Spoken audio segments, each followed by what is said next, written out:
verse for today is in Matthew chapter 5, verse 14.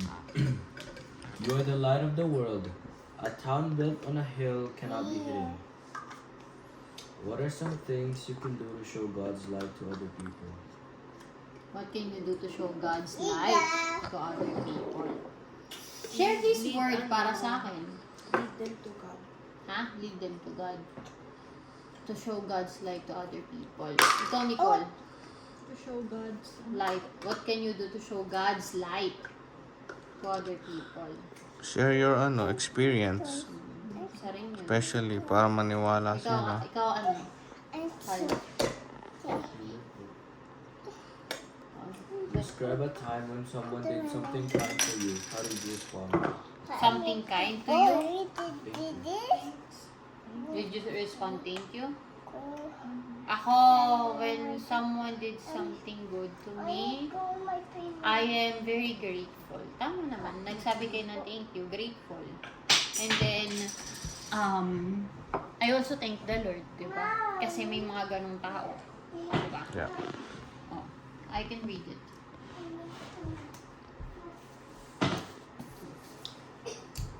Have you ever noticed that the scary scenes in movies always happen at night? In darkness. There's a reason that the haunted house rides at the fair never have any lights on.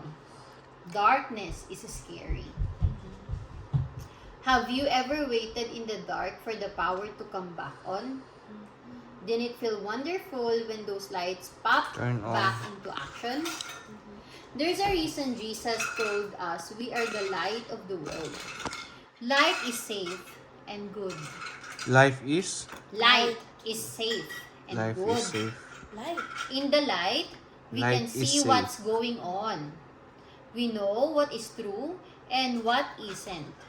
People who do not know God are living in darkness, but they can see the light when they look at Christians. You may have a friend who is waiting for the lights to come back on, and you might be the person who can help. You can show the light of God to people who are trapped in darkness.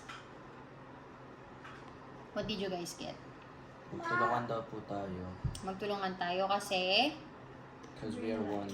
we are one of God's light in the world. Diba? Tatandaan ninyo na napaka-importante na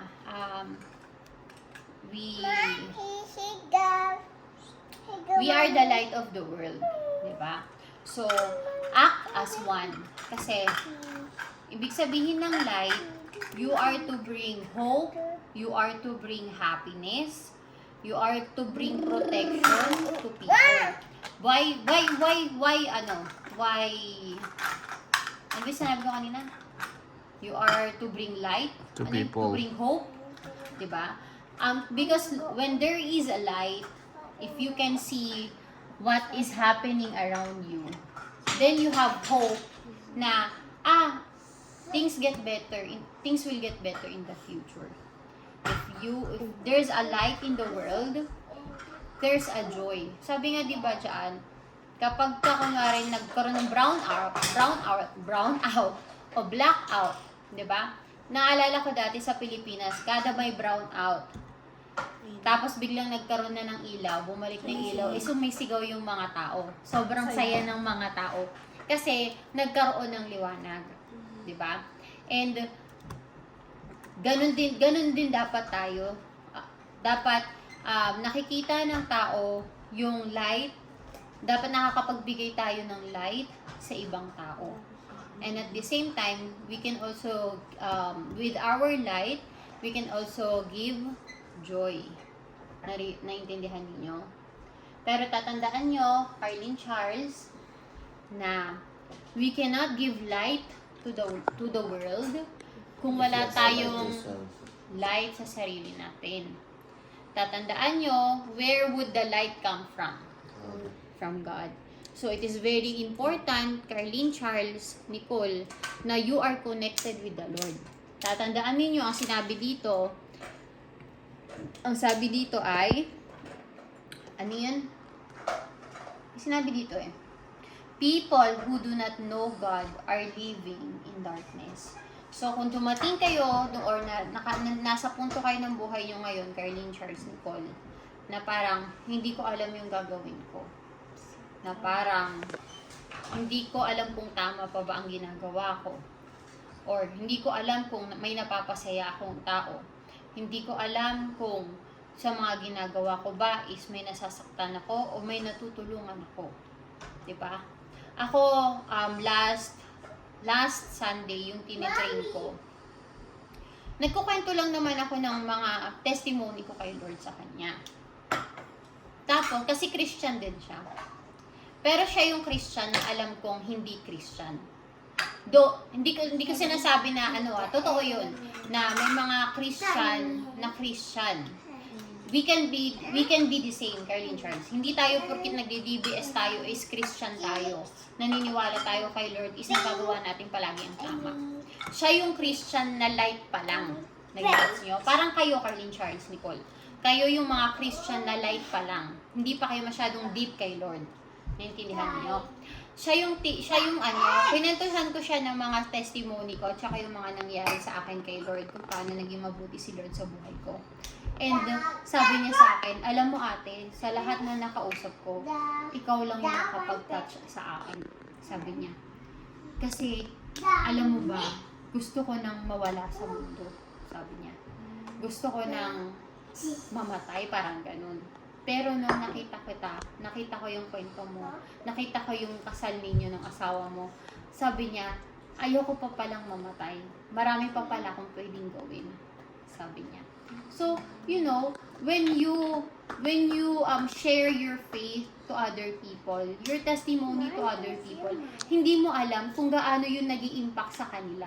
Ang alam mo lang, nagkukwento ka, nag-share ka lang. Pero sa kanya pala, it means a lot. Diba?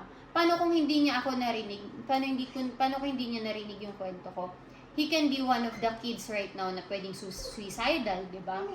Or hindi natin alam, di ba? Kasi sa mga edad kasi ninyo, Carlene Charles, yung mga teenager ngayon, is mabilis na lang sa inyong magsawa sa buhay. Mabilis kayong mapagod kasi fast-paced ang mundo nyo. Ang nakikita nyo kasi ngayon, dahil puro social media tayo, ang nakikita nyo ngayon is, ang feeling nyo, ang buhay is dapat mabilis.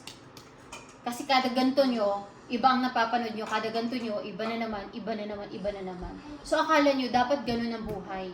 Dapat hindi kayo nag-i-stay sa isang ganito lang. Dapat mayat-maya gumagalaw kayo. Nagigets ninyo. At dahil din sa social media, feeling nyo, hindi kayo perfecto. I mean, Outdated. may pagkukulang kayo. Parang ganun. Parang hindi kayo minsan bilong. 'Di ba?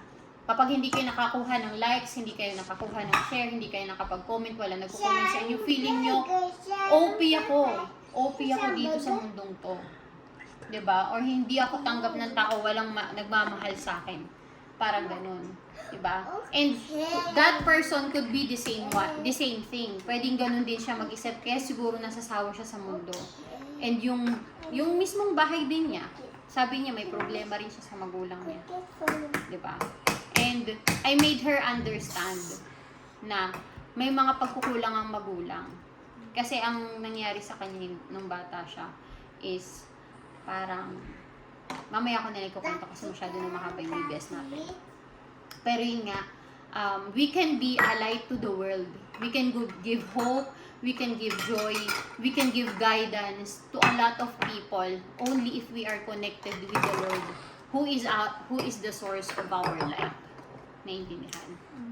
Okay. Can you pray, Tita? Dear God, please help us to live in such a way that other people see your light shining through us. Amen. Amen.